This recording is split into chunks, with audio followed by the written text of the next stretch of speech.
Mick, thanks for coming.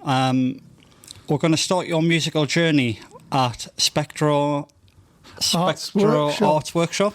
Well, actually, it started well before that, actually, if you want to know the truth. Yeah, Mick, go for it. Yeah, well, basically, as you probably know, I've been banging to what has, well, since the mid-70s become known as krautrock, stroke Berlin School, right? The music that came out of Germany. Yeah. And I was mainly for the electronic aspect of it, bands like Cluster, etc., and Tangerine Dream especially, and Klaus Schulze. And I was starting to listening to that in the very early 70s, and I decided, I thought, well, I'm going to have a go at that. So I bought a bit of, actually, I made my first synthesizer. Wow. From a Practical Electronics magazine. Well, I wasn't very good because it didn't work, so I got a friend of mine to fix it up for me because he was a bit of an electronic whiz kid. I was busy doing my degree at what was now Northumbria, but it was the Polytechnic. Oh, the Polytechnic, yeah. Yeah, and with a grant, 1 year, for one term of 1 year, I blew it all on this organ. Right. And I started just messing about, doing sort of avant-garde sort of stuff in a flat that I lived in Sunderland at the time. And it started from there, really. Built it up, bought bits more kit. I managed to palm off the synthesizer to White Sounds here in Newcastle, which was a music shop at the time, in part exchange for some Roland gear, a sequencer and this, that and the other. That's when I started doing things in earnest, you know. And I found out about this Spectro Arts Workshop thing, right? Basically what it was Mike Tilley, who owns Newcastle Arts Centre, Black Swan Court and all the rest of that. It's actually run by his son now. It was run by him and his wife. His wife's died. I'm not even sure if Mike Tilley's still alive. I think he is. Was that the little guy with? Yes. He had like a little beard with a hat on. Yes. Yeah. I remember him. Yes. And I somehow, I can't remember. I got wind that there was a Newcastle Arts Centre that he founded in Whitley Bay, where he lived. And he was going to be moving it across to Newcastle into this warehouse space at Black Swan Court, which was opposite where Poplo is, round the back. Yeah. It's where a car park is now. And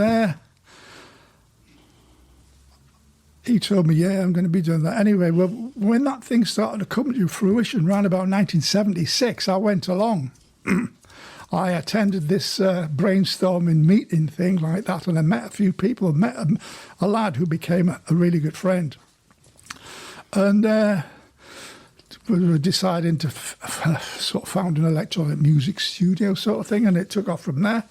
Consequently, I was never out of the place. I was never out of the place. I took all my gear along there, started writing and things like that. That's where I wrote my album Games, which came out on a German record label in about 1978. And that was what Spectro Arts Workshop was, just a big facility with art studios in, photographic studios. It had a performance studio, had the electronic music studio, as I mentioned before. It had a bar and things like that. It had offices.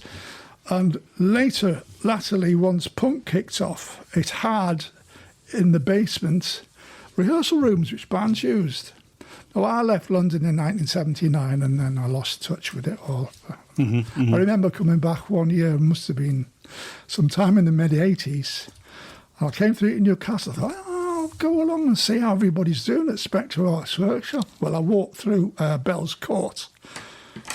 There was empty space there. There was no warehouse. It had been demolished. I just went, what's going on here? And that was it. Right. You know? But yeah. There you go. So, and then, how can I put it? You kind of answered an advert in Melody Maker by Tony Mayo. Well, no. What happened was I moved to London. Oh, you moved to London before you applied? Yeah. I moved to London, but I answered an ad from this other lad, right? and I rang him up. We had a bit chit-chat. And I thought, right, I'm going to move to London. So I moved to London. Yeah. Right? Me and my wife at the time moved to London and moved into his place in Clapham Common. Right. And we started making music together, but it never really worked out. And after about 9 months, I was getting frustrated.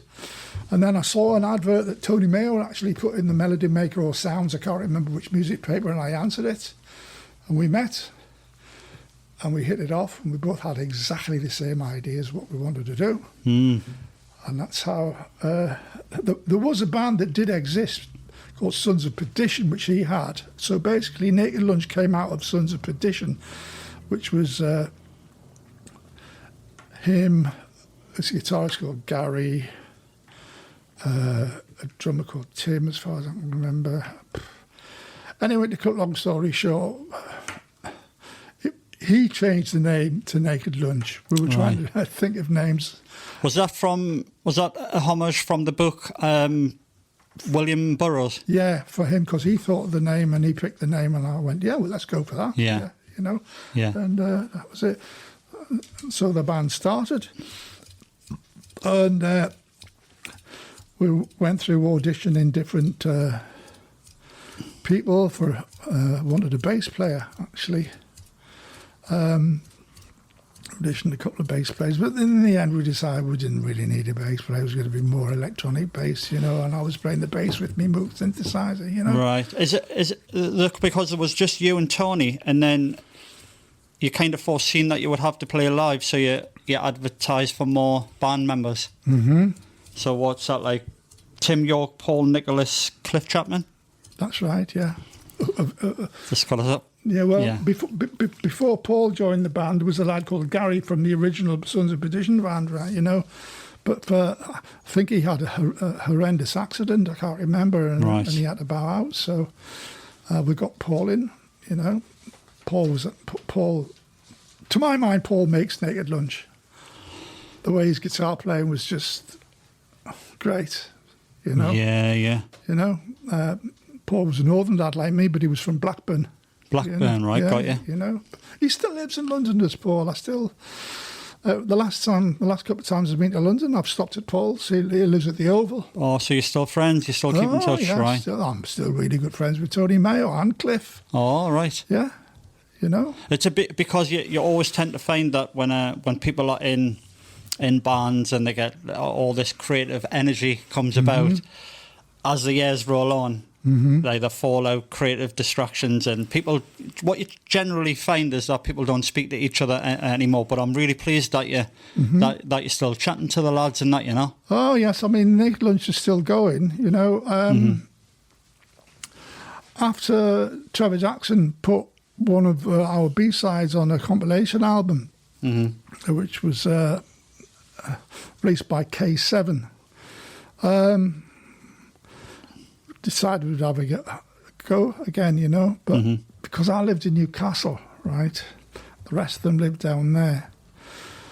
We did a week's worth of rehearsals and we played a gig at this thing called the Bass 2 Festival, which was a festival in Basildon, you know, and there was other bands on, Blancmange was on, we were on, and there was some other local electronic bands. They were all good. Is it, am I right in thinking that Naked Lunch was one of the first synth bands in the UK? Yeah, yeah. Or an innovator of synthetic music? Yeah, yeah. I mean, we all started around at the same time as Depech Mode. Depeche Mode, the yeah. Matt Johnson was a good friend of Tony Mayo. Came from the same part of Essex. You know, Chigwell. Loughton, Chigwell, you know. They were good friends for sort of before Naked Lunch, you know. So Matt was a good bloke. Matt is a good bloke. I haven't seen or spoken to him for years, but, you know.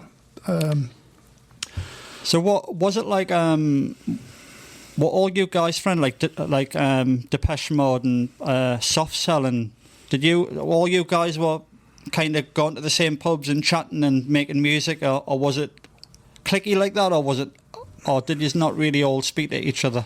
Well, no, not really. We'd speak to each other at gigs if we were supporting each other at gigs, right? You know, Steve-O was the gelling factor at that particular time, because he was running this disco at the when was it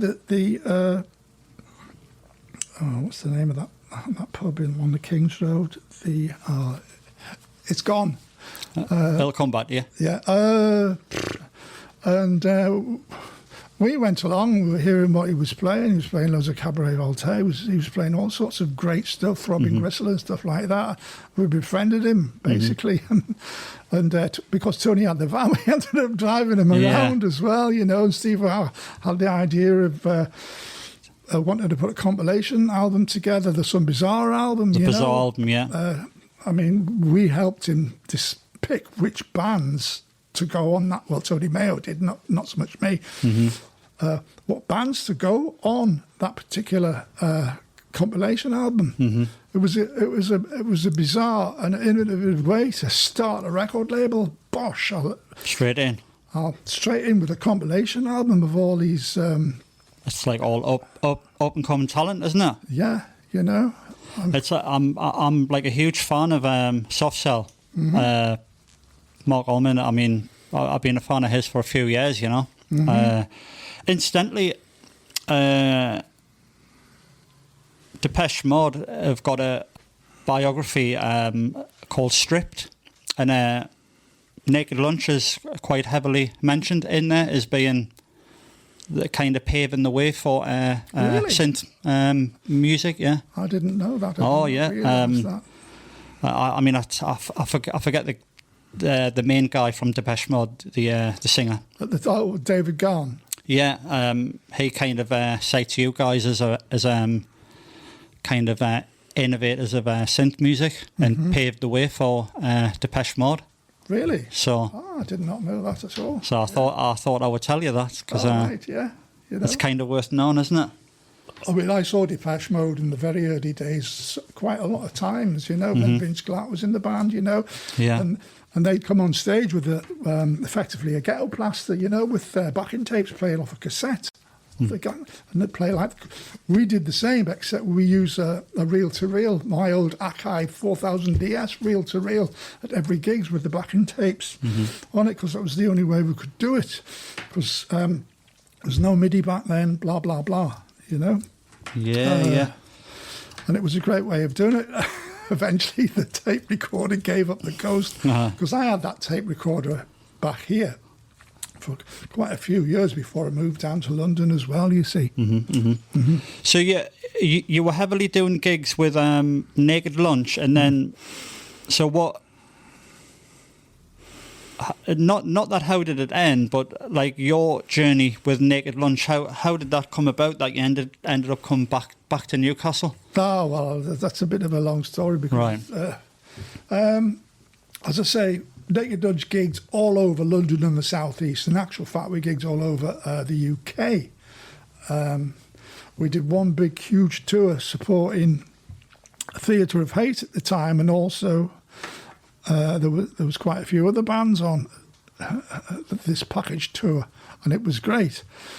I couldn't go on a few of the gigs because at that particular juncture of time, son was being born. Right. So some gigs I could attend and some gigs I couldn't. Right. Because I had to be with my wife, Yeah, of course. But it was a lot of fun. Basically, the band imploded. Some of us regrouped under a different name. We started off under the name of Corps Diplomatique, but that didn't last very long. It only lasted a couple of months, right? And we just thought that's a shite name, And we changed it to Boyzone. Wow. BOYSOWN after the magazine. Wow. It was Paul's idea, the guitarist. It was his idea, And we changed tack. We were playing much more funky sort of stuff, Blue Rondo a la Turk type stuff. We were very influenced by that, And we gigged all over the place. We advertised for a front person, a vocalist. We settled on the third one. a lad called Jay Payne, a lad from New York, lovely lad, highly talented musician, extremely talented guitarist, could play the drums. It's marvellous. And he changed the band. He pulled the band together really well. Jay still lives in London, and he's still a good friend. God. Yeah, It's sometimes you always need that creative force, that someone who's, getting up in the morning, staying up late at night, and has got that drive. And everyone's creative, but people work creatively in different ways. But it's always good to have that, not so much a leader, but someone who's driving it all the time, So Now Tony Mayo continued on with the name Naked Lunch because he registered to himself, bless him, which he could. He registered it with Company House, I believe. I believe so, yes. Yeah. And they continued on with different members, touring all over the place, And I don't actually know what happened as why that particular version of Naked Lunch stopped working. I don't know, right? Because we'd lost touch by then, and we rekindled our friendship again after Trevor Jackson released "Slipping Again" on a compilation album. Metal Dance, actually, was the name of the compilation album. And as I say, that was round about 2010, as far as I can remember, and we've been best of friends ever since. Still, good. Tony Mayo is still a best mate. Oh, I'm pleased to hear that. Tony Mayo, if you're watching this, would love to have you on, mate, and having a chat if you can. If you ever come to Newcastle, contact peep-magazine. Thanks. So I'm going to go back a bit. You moved back to Newcastle in 1987. Thereabouts. And I just want to ask you what was on your mind then, and I just want to break in what was in the charts at that time. Pump Up the Volume, Respectable, Mel and Kim, It's a Sin, Pet Shop Boys, and Jack Your Body by Steve Silk-Hurley, which was, I wrote down, it was the first UK #1 house music song. All right. So that's absolutely amazing, isn't it? Now, between the implosion of Boyzone, well, to be quite honest, I got sacked from Boyzone, if you want to know the truth, right? But I don't have any grudges, blah, blah, blah. Do you want to disclose why you got sacked? I have no idea why that. I don't know. Might have been some argument that went on, I can't remember. But it doesn't matter. It doesn't matter at all. Yeah. And I disappeared into a different world then. I disappeared into the West London, Bayswater, Notting Hill world of squat parties, lots of drugs and lots of alcohol. All right. Lethal combos. Yes. And I stopped doing music altogether. I was just leading a completely hedonistic life. Yeah. I mean, I was knocking about with the lads from Colourbox, who two of them went on to do Pump Up the Volume. Oh, wow, all right. Yeah, later on. I don't see them now.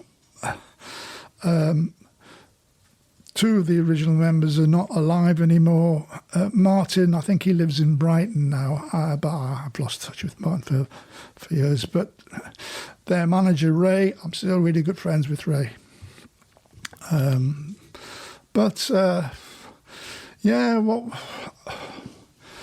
I applied for I was working as a telephone engineer in London all those years, and I applied for a transfer to move back up here, to get back to my wife, because my marriage had gone tits up by that a few years beforehand, but we got back together, and I applied for a transfer. It took 2 years, and I got transferred back up here, so I moved back up here. Yeah. Yeah, so you moved back up here, and then you got involved with Hardware Records? Well, the story of that was, right, I thought, right, I'd amassed a lot of money because I was, I went back down on loan as a BT engineer, and we were being paid a fortune, right, and I managed to save up a hell of a lot of money Right. And after I'd saved a lot of money, I applied to my boss to say, I'd like to come back now. So effectively, I got my transfer up to here. Mm-hmm. A few weeks later, this opportunity came and I went back down there on loan on a fortune. Right. You know, because they were paying engineers to sort out a complete mess of the system in the City of London at the time. Right, got you. And engineers were brought in from all over the country, and we were getting paid £40 a day subsistence allowance. And what year was this, Mick? Oh, 86 or something like that. Oof. Anyway, I went down there for quite a few months, and then I came back, and then I bought some. Decided I wanted to start getting back into music again, and I bought some kit, computer, sampler, blah blah blah. Started messing around, started dabbling in the techno which was coming through, which was, to me, it was the logical extension to what we were doing with Naked Lunch at the time, you know. And I was just sitting around thinking, I've got this stuff recorded, what am I going to do with it? And then another lad I knew in Sunderland hooked me up with Sean Allen, who ran this record label, had just started this record label. And that's how my stuff got released. Sean Allen Hardware Records. Yes. Mm-hmm. Well, so yourself, Sean Allen, are you kind of saying you provided most of the kit because you had the kit and you were bringing the kit in to produce these songs? Not songs, the beats, the tunes. Yeah. Well, no, I just did it at home, you see. You did it at home. Yeah. Because I read that Hardware. Yeah, I read that Hardware Records was maybe one of the first techno music labels in this part of the world. In the UK. Yeah. Well, in this part of the world. Right. Not the UK, but in this part of the world. Yes. Right. But because I mean, they had not only myself as SR2, they had the PSI division, I had 12 tone. Mick, was the PSI division from 2000 AD? PSI Judge Anderson. Yeah, I think so. Yeah. It hasn't got to be, but I kind of read that and I thought, PSI, where have I heard that before? And it's PSI, Judge Dredd magazine, and Judge Anderson. Mm-hmm. She had the main power to go into your mind and control your mind and whatnot, and she was the PSI division. Mm-hmm. Well, this was a band that I found out about through Sean. He says, I've got this other band, and they're actually a gigging band, a techno band as well, you know, but they were very sort of hip-hop based as well. Right. PSI division basically formed when there was a band called MIC who had a big underground hit with a track called Ubi 1 on one side, Ubi 2, Out of Body Experience, right? It was a big underground hit, right? And it was two lads, a lad called Dave Phillips and a lad called Steve Ramshaw. And they released on this label called Slippy Gimbo, which I believe was associated with the Riverside when the Riverside was on Melbourne Street. Yeah, you know? Rob Meat was involved in it. Used to go down there. Anyway, MIC, Ramshaw split from Dave Phillips. He carried on as MIC on his own. And Ramshaw hooked up with a couple of other people and formed the PSI division. Right. So was this kind of a bridge to getting involved with Rezerection?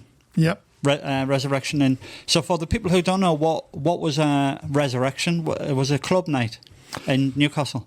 It wasn't a club night. It was. It wasn't a regular club night, as in like a monthly thing. You know what I mean? It was started by two lads from Kitchenware Records. And a lad called John Fairs. John Fairs went on to manage the Prodigy. Oh, yes. And they wanted to do a night at the Mayfair called Rezerection, right? And they got the first Rezerection was in 1991. It was basically a showcase for hardware records because all the hardware records acts were on that. Plus, I can't remember who the headliner was. It was either For Hero or I can't remember offhand, right? But it's easy enough to find out. Yeah. You know, and they had DJs on, DJ Howie, Huey, and it was great. It was rammed. And they did Rezerections at the Mayfair every few months. Got big names on, like Carl Cox, you know. It was fantastic. The Mayfair. Well, I mean, I remember the Mayfair as this kind of rock night, but was Rezerection just on a different night, and they still had the rock night there? Or? Oh yes. I mean, the Mayfair is run by the Mecca organisation. It was run by the Mecca organisation. It was a Locarno ballroom, basically. Yeah. You know, they had one in every major city. I think it was in we were talking before we came down. Get Carter was, because he walked through there, I think. No, he was it not there? It wasn't there. That was the Oxford Ballroom. Oh, right. Which was Tiffany's. Oh, that's just over here. Yeah, that's right. Yeah. All right, that's cool. And then I've got, and then from is Rezerection still going? Yes. It is still going? Yes, because Rezerection got bigger and bigger and bigger. I thought, I was going to ask. And I think it must have, maybe after about half a dozen episodes of it at the Mayfair, it moved to a much bigger place in Scotland. Right. Huge, much bigger place. And Guy Nealon, who used to work at a record shop on Highbridge called Trax Records. Yeah, I remember that. Yeah. And then he opened his other shop called Bass Generator down Dean Street. Remember that as well, yeah. And he DJ'd as Bass Generator, and he was a regular resident at Rezerection in Scotland, at the big Highland Centre, I think. I can't remember where. But it'd been going for years and years and years. Right. Supposed to be having one at Leazes Park. Yeah, I think I seen that advertised for 20. Was it for 2021? Yeah. Remains to be seen. Will you be there, Mick, for it? I'll go along, yeah. Yeah. Just out of curiosity, basically. Just having a look. And then I've got down Ignition Records. Ignition Records, yeah. It was run by another lad called Bill Watson, Blaster. Who was a co-owner of Trax Records at the time, alongside Alex Lowe's. Alex Lowe's will run a Southport Soul Weekender every year, twice a year, as far as I can remember, until the man are born, things like that. Blaster was DJ'd a couple of times, and he had this record label, and called Ignition Records. It was just a small affair, really, and me and Blaster befriended. We became good mates, right? And he said to me, have you heard that KLF tune? It's Grim Up North. I went, yeah, piss-taking bastard, aren't they? He says, let's do one called It's Brill Up North. I says, I tell you what, let's do it, right? So what I did was I virtually copied the backing of the KLFs. It's Grim Up North. And I got a mate of mine who was a club singer. Right. And I think I know where this is going, yeah. Yes. And he provided the lyrics. I says, do it like that. But it's Grim Up North. They were all mainly towns and villages and places in the northwest, you see.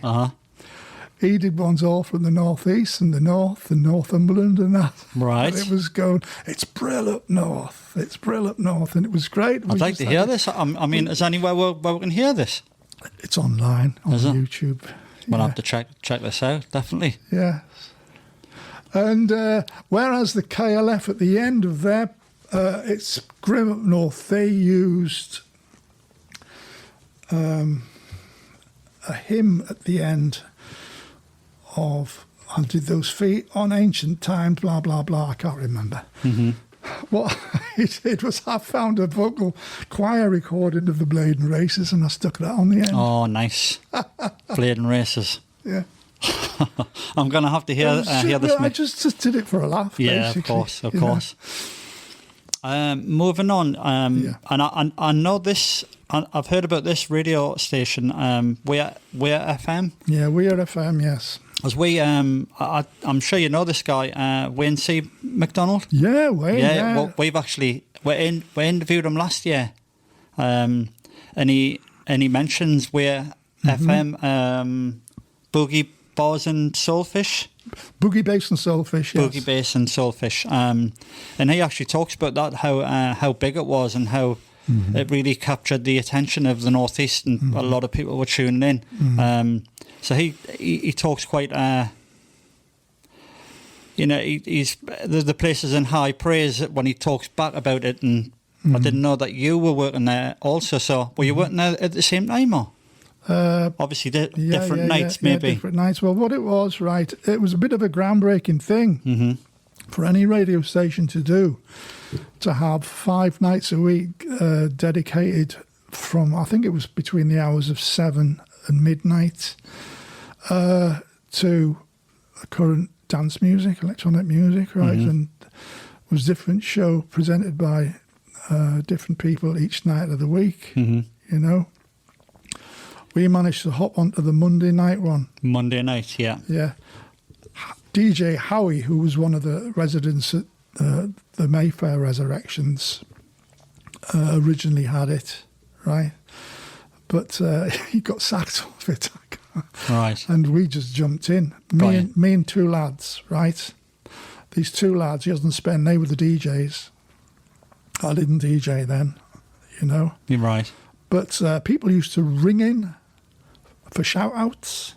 Oh, cool. Yeah, to the office, right? This girl used to write all the shout-outs down, constantly come into the studio, passing bits of paper with all the list of all the shout-outs. And it was my job to read out all the shout-outs. Big shout-out going to so-and-so at this, that, and the other, blah, blah, blah, blah, this, that, and the other. Yeah, yeah. It was great, you know. They did the DJing, I did the shout-outs. And what was that night called? Elevation? It was Elevation. On a Monday night? On a Monday night. Is We're FM still gone? No. No. Stopped a few years ago? Or? I don't know the story about it. It became Sun FM, and I don't know what happened after that. Right. Now, this one's quite interesting to me because you started Boxed Records. Well, no, basically what it was I hooked up with this lad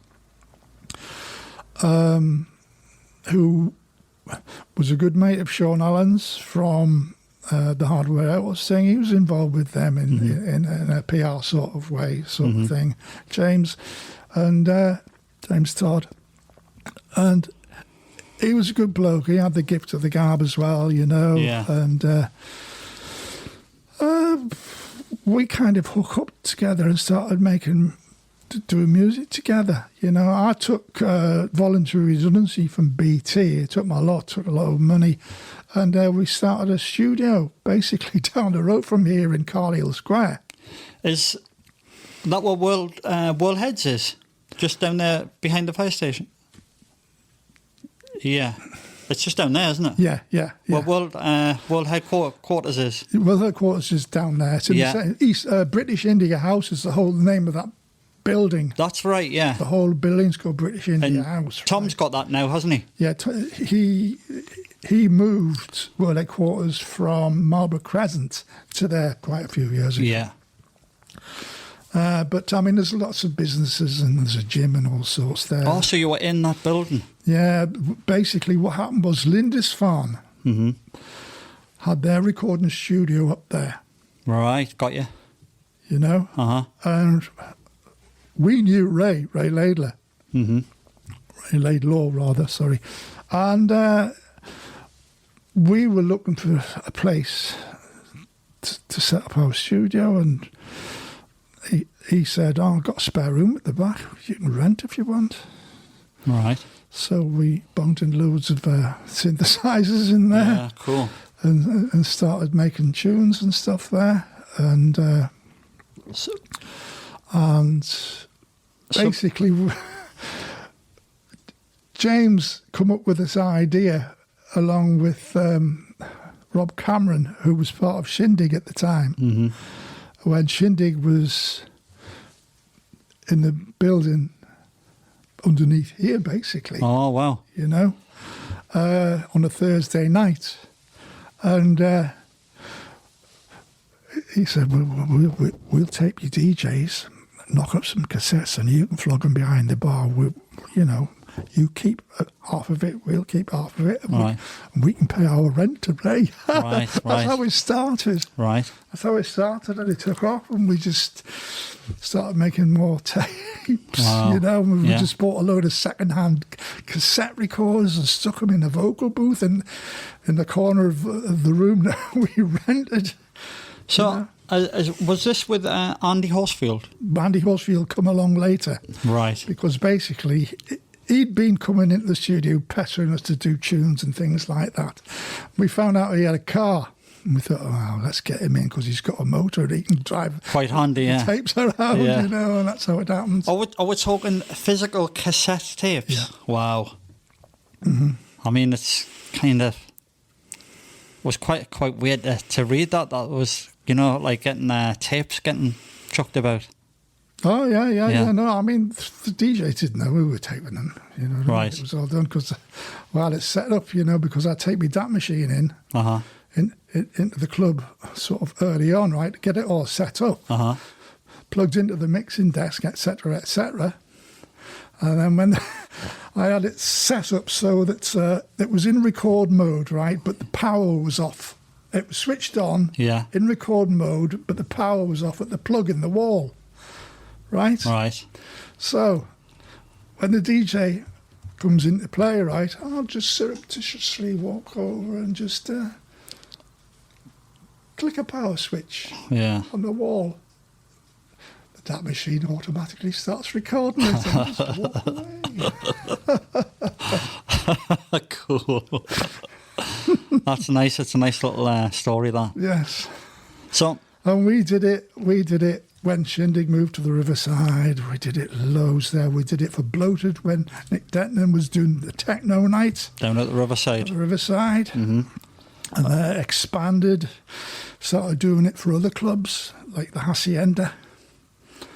Hacienda, Manchester.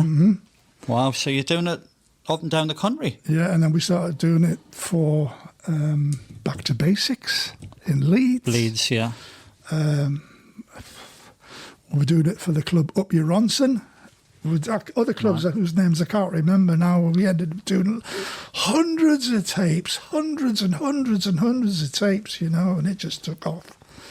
So I've done a bit of research, and was Global Underground partially acquired by Ministry of Sound? Oh, I think so. I don't know. Yeah. You see, because we weren't involved. I wasn't involved with them anymore, and I don't think James was involved anymore. There was some big kick-off went on between him and Horsfield. Right. I don't know what it was, you know. Right, got you. Yeah, I mean, it's cool to hear that, because the Shindig, I mean, everyone's heard of the Shindig. It's just so cool that you were doing that all these years ago. You know, it's like nice to hear that. Yeah, you know, because we were really good friends with Scott and Scooby and Jim Maudsley and Rob Cameron, you know, because Jim was involved with Shindig as well, you know. It became big, you know, and every week we would do the tapes for them, you know. Box tapes. I mean, I quite like the word boxed tapes. I mean, we've all got box tapes, you know. Yeah. Well, I had a load of them once upon a time, but it's just I wish I still had half of them, because I had a massive collection of just tapes. You know what I mean? I've still got a few, but I've got loads of them. Obviously, not to rival your collection. I've got loads of the tapes that we did. Some of them I haven't got anymore. Right? Yeah. I'll tell you one little interesting story. Yeah, right? Go for it. I think it was a Bloated. I can't remember. And Richie Horton was on. I was taping Richie Horton, right? I taped him in the usual way, the surreptitious. Yeah. starting the DAT machine, right? Yeah. It finished, everyone was packing up and going away, and I was like nipped in, unplugging the DAT machine, packing it away. Richie Horton calls me, "You been taping me?" Oh. Yes. He disappears. It's a fair cop. Talks to Jim Morsley. Jim comes up to me, he goes, "Mick, give him the DAT." I just went, I'd hand over the DAT to Richie Horton. Oh. You win a few. Yeah, of course. Just when I hear that, I think of this hip hop tune years ago, and the guy was like, "Dat, everything dat." It's just like, what does that like stand for again? Digital audio tape. Oh, right, got you. We're into digital monkeys. Yeah, well, what happened was after I started working with James, because by that time we were based in Black Swan itself, in the building at the back, you know. Yeah. And there used to be a studio there called Projects UK, which had been defunct for quite a while. And we rented a room off Mike Tilley, and then there was another room opposite, which was part of the former recording studio. And next to that, there was the vocal booth of that former recording studio. It was a massive vocal booth, about half the size of this room, I'd say. All right. You know, me and James set up our studio in there. Wow. You know, we did loads of tunes there. So when you're making your tunes, because you've obviously been doing this a few years now, what's your inspiration for making the tunes? Like, where do you get the inspiration from? It could be anything. It could be from hearing another tune. It could be from an idea floating around in my head. Mm-hmm. There's anything really. Is there anything out? It could be a beat which I've heard. Yeah. Is there anything out now that you're kind of inspired by, or like the sound of, maybe that some bands are doing now? In terms of sort of techno and that, you know? Yeah. Well, to be quite honest, it's more new beaty this. Oh dear. There was a series of gigs which were on at the Star and Shadow Municipal, which have since ceased because of all of this, you know, and they put some really good stuff on there. I think what I'm really quite inspired by, believe it or not, is the two lads that I co-run Weapons of Desire with, who record under the name of Auto Sound City. Mm-hmm. Now, they're a hard act to follow. Right. Very hard act to follow, because they release on the label and I release on the label, and, you know, we work together and all the rest of that. So whatever they put on the label, I've got to think, of course, that's really pushing it, these lads. Uh-huh. So I'd say the Auto Sound City. Right, cool. I've just got to give a little bit of a shout out as well to a good friend of mine. He organised or put on the night's Backlash. Mm-hmm. I don't know if you know him, Giovanni Spatuzzi. Oh, Giovanni, yeah. Gee, I know Giovanni. Oh, do you know him? Really? I mean, I just thought, lad, yes. I thought I'd ask, you know. Yeah. But I was going to mention him in my last interview, and me and him are quite good friends, and he put a night on just behind you, Baker Groove. That's a soul, funk, psych, and disco. Mm-hmm. And we interviewed them down at RPM music store. Oh, yeah. And he put on that Backlash night, and it was supposed to be quite good for the Northeast, you know, quite a kind of a pioneer night for like techno and trancey stuff. But yeah, because he's really banging into his techno as well. He is, yeah. Even though he's super knowledgeable on soul and hard soul, and you know, a lovely lad, just a great bloke. He used to him and Mark Sayers used to come in and do a radio show. Right. Oh, yeah, they're still doing that on. No, it's shelved for the moment because of all of this COVID business. Right, got you. People coming into my place and to record the show. It's just not happening at the moment. All right, so they're doing that with you, are they? Well, I just facilitated it for them. Oh, right, I didn't know that. I didn't know that, right. Fuzzy Warbles. Fuzzy Warbles, that's what I was trying to think of.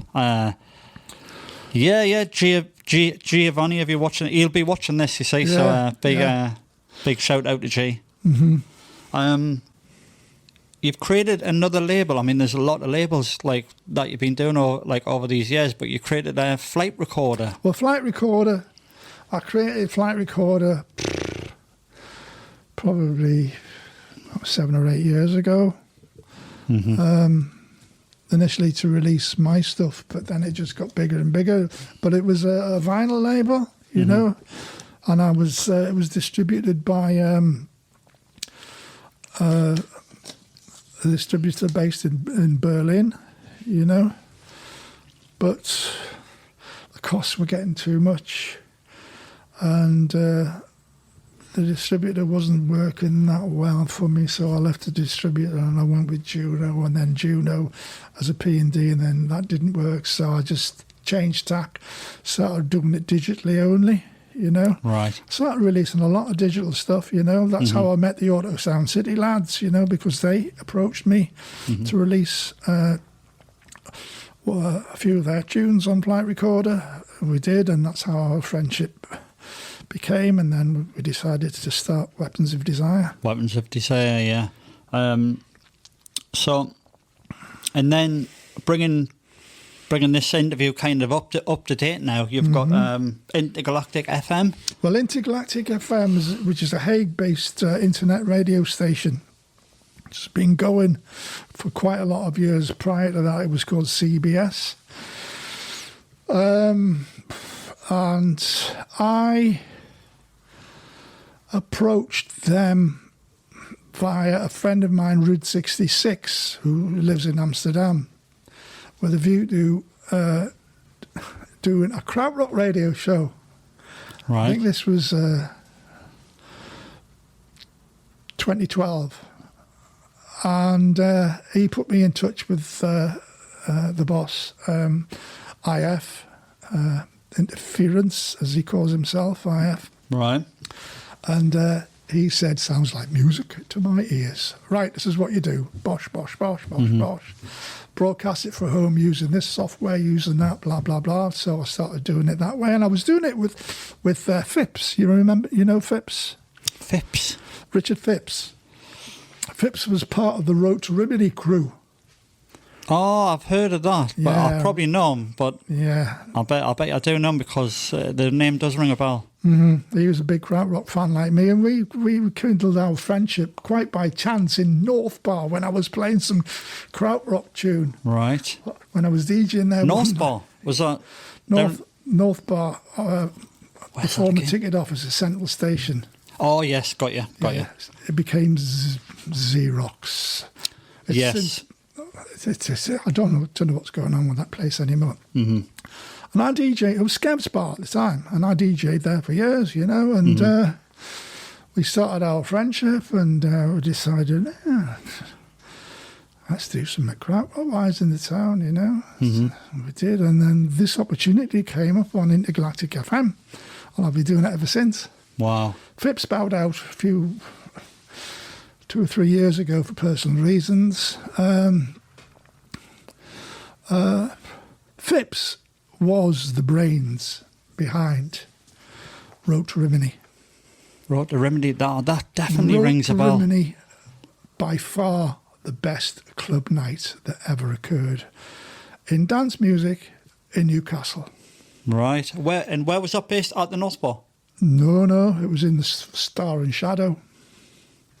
When the Star and Shadow was opposite the Tanners. Opposite the Tanners, yes. Road to Rimini was amazing. Right. Absolutely astounding. Really? You know, the visuals they had on. Mm-hmm. The artists they had on was just second to none. I know, for Phipps has told me this, he said, the hacker has just come over on spec as a punter from Grenoble in France to go to a night just as a punter. Wow. That's how good it was. Right.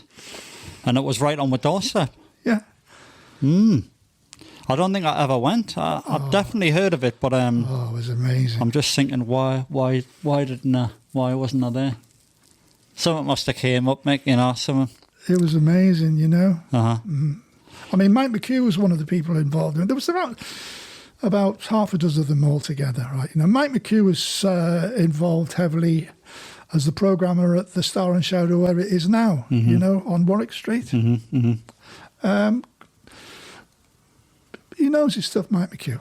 Right. Yeah. Yeah, I mean, the last time I was at the Star and Shadow was Baker Grove. There's a poster just behind you. Baker Grove, yeah. And Giovanni Spartuzzi, Jelly Gels, Mr. Sears, Ads Mandela, Alex Johnson. And then, strangely enough, if you look at the bottom right, there's a little kid on a Tomahawk bike. I know who that's is. Damon. That's Damon, isn't Yeah. it? Because he said to me, he says, yeah, that's Damon when I was a kid. Bless him. Bless him. Yeah. Oh, he's great, Damon.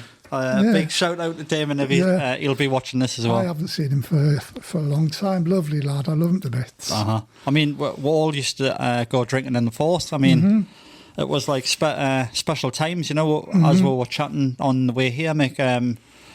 Everyone used to meet in the Forth and then maybe later on meet in Poplar. And it's those times are kind of gone now, Yeah.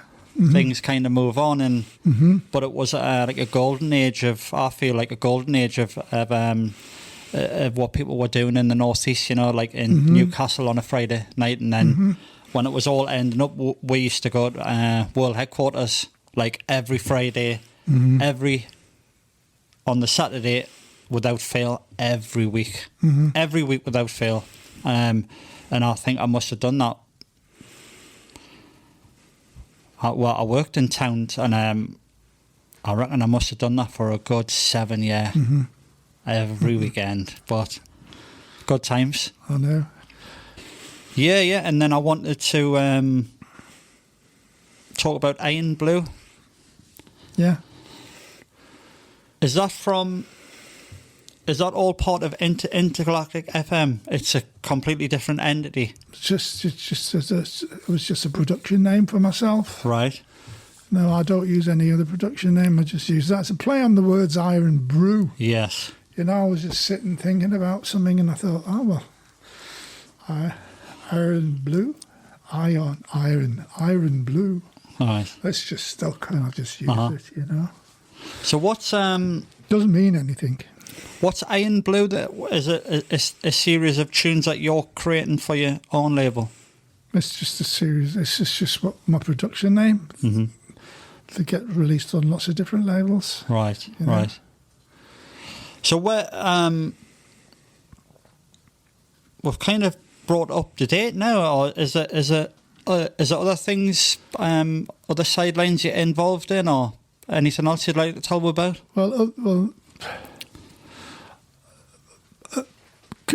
Dealing with sort of the present now, and dealing with Intergalactic FM and my broadcasts on that's the only DJing that there is at the moment. Intergalactic FM is now more TV based. It has radio streams and it has TV streams. Yeah. I broadcast on IFM as a TV stream using the OBS software. Oh, yes. And sometimes I use a camera so you can see me ugly mush. So most times I don't. When I first started doing it, you see in the decks, you see me playing the tunes. But to my mind, there's nothing more boring than watching someone putting records on a turntable and playing them. You've got to have something else. So I made my own sort of visuals for it. I made my own visuals for the Radio Oscillations show, which is up to 301 now, which is the krautrock one. Mm-hmm. And the Subspace Watusi, I made my own visuals for that, which is plays while I stream into it. Mm-hmm. You know, it's all live streaming into it. Right, got it's you. live, you know. Mm-hmm. So you don't see me, you see the visual that I've created for it. Right. You know, the Subspace Watusi are techno mixes, techno electro mixes. Basically, I get sent a lot of promos, and it would be rude not to use them. So I do a mix once a month, Subspace Watusi, as I call it, using the promos that I receive. You know, Right. so the promos I get from record labels get an outing, you know, and I let the record labels know I've played that release. You know, it's all pushing other people's music, Yeah. helping other people as well, helping labels along, etc. I push an awful lot of Weapons of Desire stuff now. Mm-hmm. You know, we've just got a new release out on pre-sale today, you know, and I've been pushing that for the last 2 months Right. on the Subspace Watusi. Other DJs have been doing it on their radio shows, not on Anti-Galactic FM, but on the respective radio stations that they do it on, you know. Mm-hmm. Whether it be internet radio stations or whether it be DAB radio stations as well, you know, like Rinse FM, Right. you know. I think I subscribed to Intergalactic FM last night. I think it's on, because I actually seen you on YouTube. Mm-hmm. But you were doing, I think you were doing like a lot of punk stuff. I mean, was I watching something else? But it was like some like 80s punk on there. Galactic FM plays such a massive, its database is enormous. Mm-hmm.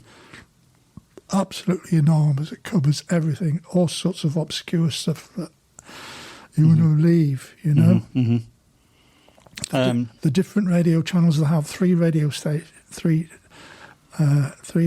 that have CBS channel, which is techno and that, you know. Mm-hmm. They have Disco Fetish. Good name. Yeah, you know. And they have the TV channels as well, CBS TV. And we have Magic Waves TV, which is a TV channel we run, Magic Waves. All my broadcasts are through the Magic Waves TV channel on Intergalactic FM. Right, got you. You know, we run that one. Us, because I'm a regular broadcaster on Magic Waves every month. You know. So, for the people watching, how can they maybe get in touch with you? Are you at Iron Blue on Instagram? I am. It's Iron Blue Music. At Iron Blue Music, all one word. Right, got you. We'll put that up on the screen. And you're on Facebook and... yes, Facebook, Iron Blue. And also Mick Clarke as Mick well. Clarke, yeah. Yes. And also our label, Weapons of Desire, has got an Instagram. Right. Weapons_of_desire. Okay, we'll bang that up as well. And also there's the social media, the Facebook page, Weapons of Desire Facebook page, etc., etc. We have another label called Somewhere in the North, which is a digital imprint. You know, we've had 6 releases to date on that one. Right. That's not on Instagram, but it's on Facebook. Right, cool. Just trying to think if there's anything else we can cover. Well, yeah. I mean, other than that, I mean, you've covered everything that I did in London, but I'd just like to say in Newcastle, there was a lot of things going on in Newcastle which I wasn't aware of until after the fact. You know, there was a very, very, very healthy post-punk scene here indeed. Extremely healthy set with event nights all over the place every night of the week. And, of course, there was the Tube. The Tube, I mean... The Tube. How can anyone not talk about the Tube? I know. The most important chaos TV show, which was basically ran on the format of Ready, Steady, Go in the 60s. Exactly the same format. Ready, set. Was that with the comedian? Who was it? A comedian hosting that? Who? A comedian. No, I'm thinking of someone else. Red Go was presented by Kathy McGowan. Right. It was a groundbreaking sort of, youth culture show. I mean, the I can't think of his name now, and I should know, but the director was actually from Newcastle. Was he? Yeah, he was. And because I watched quite a lot of the early Tube stuff, because it's all on YouTube now, you know, and Paulie Yates and Michael Hutchins. No, our co-presenter. Oh, Jules Holland. Yeah, Jules, a nice bloke. Yeah. I'd never met him. Right. My lass, she was at the Tube every week. Oh, right. Because she had a punter's pass to go be a dancer on the Tube for us. You know, she was when they were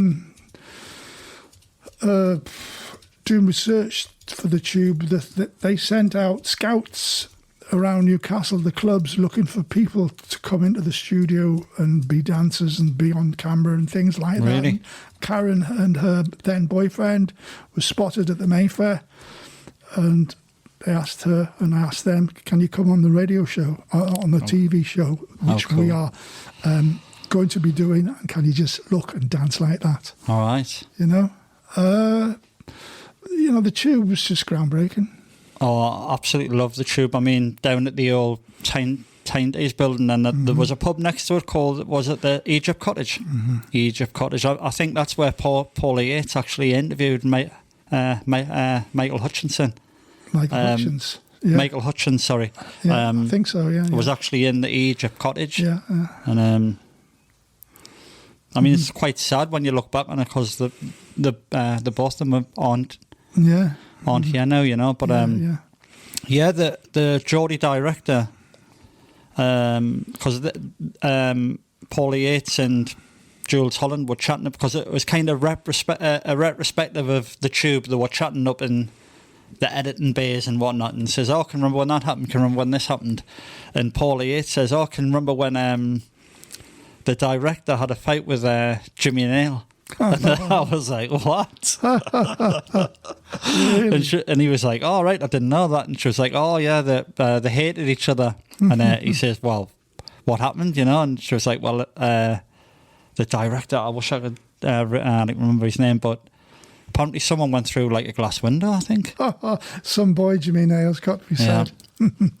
But the Tube, innovative show. I mean, what a, like you say, groundbreaking show, and I've actually took a lot of influence from the Tube, you know, and I've got some big plans coming in the next, not so much of this year, but with all the stuff going on.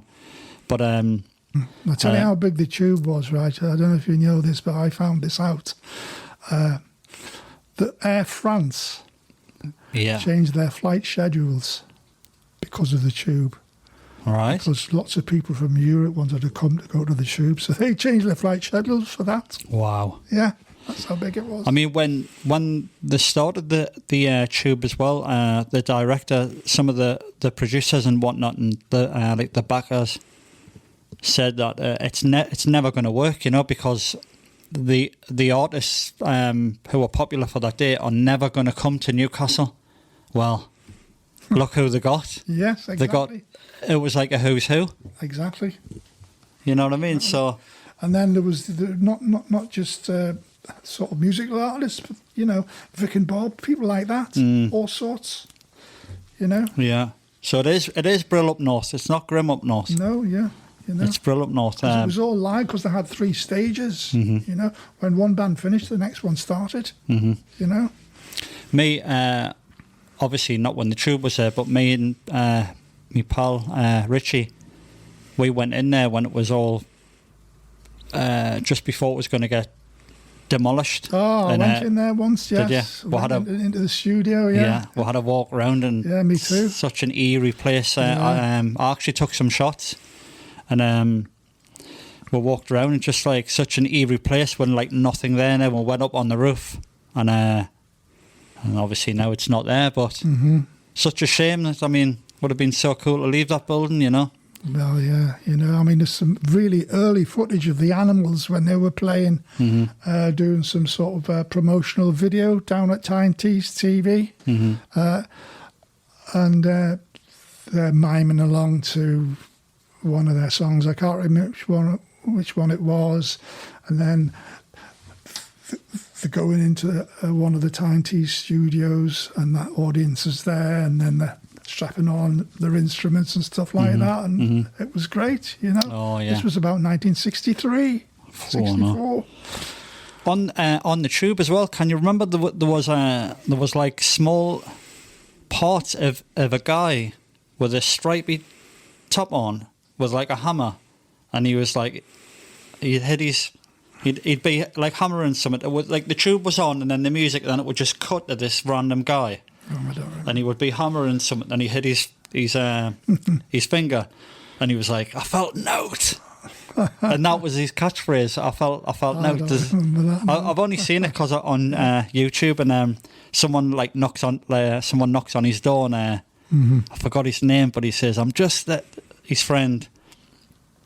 He knocks on his door, and he's not answering the door, and he goes, "I'm just returning your videotapes." He says, "I'm just returning your videotapes." And then you hear like, so he's fell down the stairs, the guy come to the door. It's like, and then he opens the door and he goes, "I felt note." Does that not ring a bell? No.